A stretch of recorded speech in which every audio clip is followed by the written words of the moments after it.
Greetings to all of you that are there with the Shift America effort, Georgia, and I applaud you once again. You know, for years, I would be talking about the coming battles in America, the Seven Mountains, and the cultural war that we're up against with cultural Marxism, and how a form of suppression and intolerance is taking over the American culture, and it's a version similar to communism in Europe. Georgian was the only revivalist that I can recall early on who pulled me aside and said, I lived through it, I saw it, I know exactly what you're talking about, I love this country. And so his is a very anointed and genuine concern for what's happening in America. And he sees it perhaps with greater perception than many of us that grew up and have gradually, like the frog in the kettle, we're watching the American culture change. Now you get an opportunity in America because of the founders, because of the influence of their Christian orientation, understanding that human nature is, by its very design, selfish. They understood the fallenness of man, and they knew that they had to break up the power of the dynasties, which they came out of in Europe, where the kings ended up ruling and the elites ended up in charge. And the American system was based on the idea that the people choose who represents them based on the values that they have. And with Christianity and Great Awakenings permeating our culture, we've had moments when we could have gone over a cliff, but we righted the ship. The abolitionists were responsible to a great extent for the Civil War, but the Civil War was America saying, we are dealing with morality as it's expressed in politics. For some reason, Christians have bought the ludicrous proposition that the church shouldn't be involved with politics. But politics is actually the highest form of community because it is the intersection of morality with laws for living. And where morality and laws for living come together, it shapes culture. You're supposed to be going into all the world making disciples of nations, not hiding from nations and praying for them, but going into them. And that's what the election process is. Once a year, twice a year, once during midterms, for instance, and every 4 years with an election, with the presidency, you get to cast your vote. Senators are up every 6 years, Congress up every 2. These founders were so brilliant. They knew that we needed stability in the Senate. 6 years would allow them to think more long-term. What's in the best interest of America?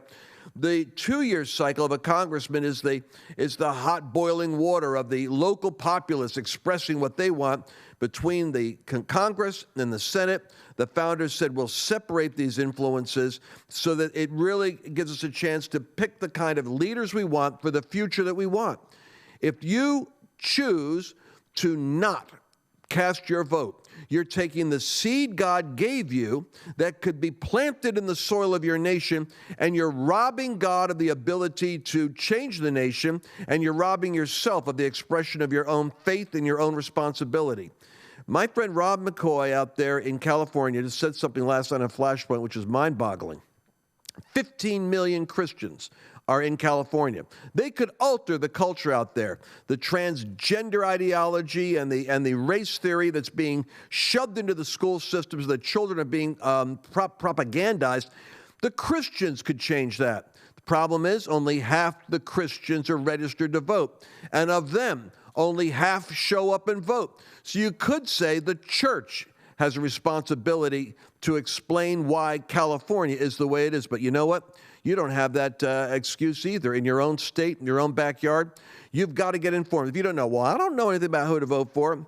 All right, go to ffcoalition.com. That's Faith and Freedom. They've got 33 states where the values, the biblical values of candidates are listed for you. It's a no-brainer. Look at your state, look at the biblical values or the hostility of those elected officials to your values, and then go vote accordingly. My encouragement to you is to see that this is a seed of faith that you can now plant in the soil of your own nation.